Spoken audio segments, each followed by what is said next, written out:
Hello, Virgo, Virgo rising, and Virgo moon people. This is your horoscope for the week starting September 26th, 2016.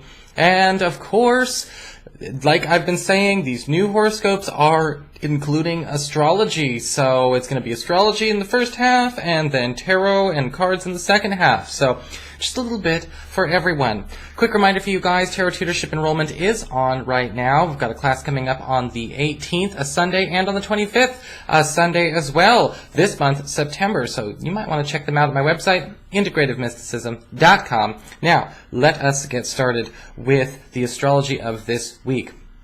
This is going to be a good week for a lot of people because we've got two planets going direct. We've got Mercury turning direct on the 22nd, and we've got Pluto turning direct on the 24th. And Mercury is in Virgo, in your sign, and Pluto is in Capricorn, in the 5th house of love and romance and your relationship with your kids. And they're going to be making a gorgeous angle to one another this week, and this could actually be a wonderful opportunity for a lot of Virgo people to really close an old chapter that may have been actually creating a bit of an impediment or an outstanding issue or controversy in a love relationship, or the finding of a love relationship, or even your relationship with your kids. You know, this is a time where, when Pluto goes direct, it's all about ending long-standing issues, things that just don't seem to go away. And that is a big part of Pluto's energy, is making sure that when things need to be done, whatever's been holding you back from, finding a new love or moving forward with your love, or again, getting a new start on your relationship with your kids, or, even just getting closer to one of them, this is the time. And again, between the 22nd and the 24th of the month, when both of these planets will be in a very harmonious trine to one another, you are going to be almost seeing a huge change in the way everyone is interacting and who is emotionally available to this shift. So it's a really, really great start to the week. We've also got the Sun moving into Libra, your 2nd house of earned income, where it will stay pretty much until the 3rd week of October. And the Sun is all about increasing the yield, getting more out of what is there, or getting more out of our job, getting more pay out of our job, getting more business out of our customers, a sudden increase in fertility. And fertility is, it's a word that applies to a great many things, not just, childbearing and crops. This also has a lot to do with, again, the yield, how much we are actually able to harvest from the work that we are doing. So over the next month, it could be a wonderful time for some of you to ask for a raise, or perhaps even raise your prices a little bit. These retrogrades are out of the way, and so it's time to start thinking about how to get more out of what's there, or what could be coming next. We've also got Venus moving into your 3rd house of communications, of travel, and this is a great opportunity for those of you who maybe, if you try online dating, or you're okay with the idea of, meeting somebody while you're on a trip or they're on a trip, from now until about the 18th of October, odds are you could be meeting somebody in transit.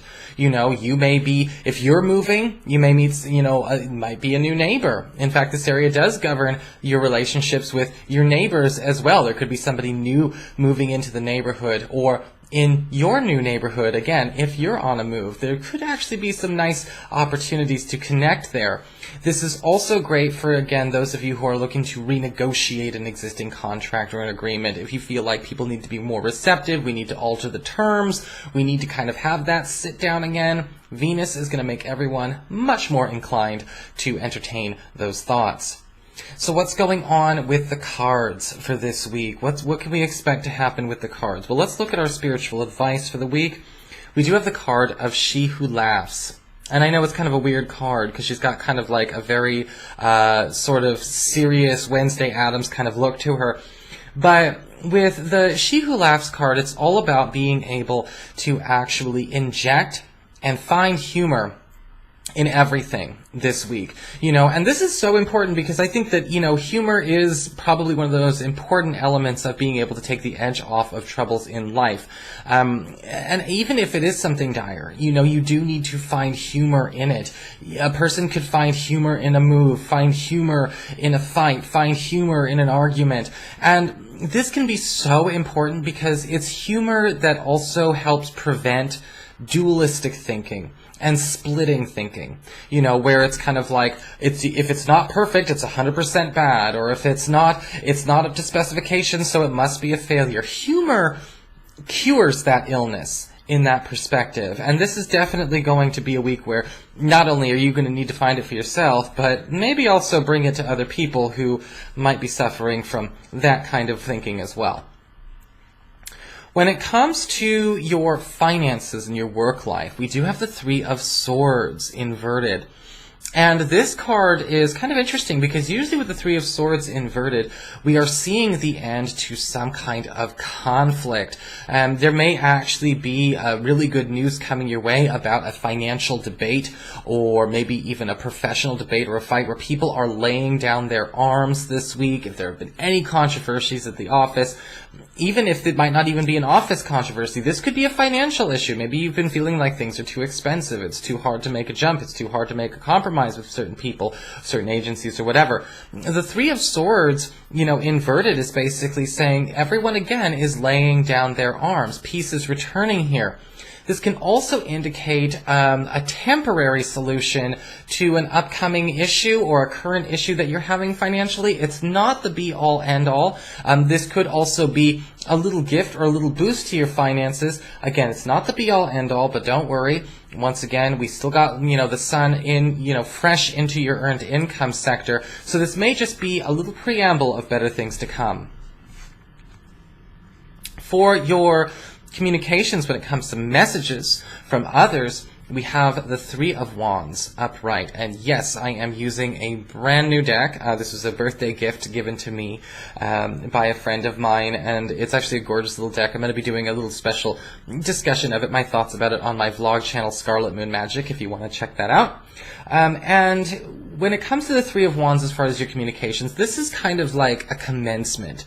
Usually with the Three of Wands, we see, again, a door opening for us, somebody actually kind of giving, not only clearance and authorization, but giving incentive to do what you were already going to do anyway. This could be a friend or a relative who is also offering to help you speed up a work in progress. And so it's actually a really nice, again, it's kind of like, it's one of those cards that's kind of saying, well, let's just get on with it then. As far as, is this, is this a move? Is this an art project? Is this a party? What is this? Whatever it is, it's actually hurrying itself along for you with the help of this other.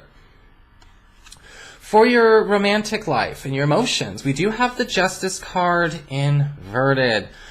Single Virgo people, I want you to pay very close attention because sometimes the Justice card inverted can talk about people kind of making something out to be what it's not in a love relationship or in a new budding relationship. Whether it's people making something bigger and better than it truly is, or people who are making it sound worse than it really is. And this could apply to those of you who are coupled as well. The Justice card inverted can talk a lot about an unfair assessment. Again, going back to that spiritual advice card, maybe somebody who's thinking, well, because something is not perfect or up to code in their mentality, then it's just wrong. Or maybe they're deceiving themselves into thinking it's the perfect thing in the world, or it's the soulmate thing, or whatever. This card can be a challenge. It's important to pay attention to where there's too much bias and too much preference being injected into the relationship this week. I do feel like with the Justice card inverted, there could be also a debate or a clash with a partner or a crush about what is truly fair, because I think that maybe one or both people might not be behaving fairly with each other. There could be a situation where it's like we're playing tug of war over the relationship, over who has control or ownership of the relationship this week, or the future of the relationship. And we really do need to make it 50-50 again, for reals. And that is definitely going to be on the menu as well. But again, it's just a conversation. And again, don't forget to find the humor in it. So that is your forecast, Virgo. I hope you enjoyed it. If you did, please like, share, and subscribe. You know I appreciate it. And of course, if you'd like to get a session with me, you can always follow the links below or go to integrativemysticism.com.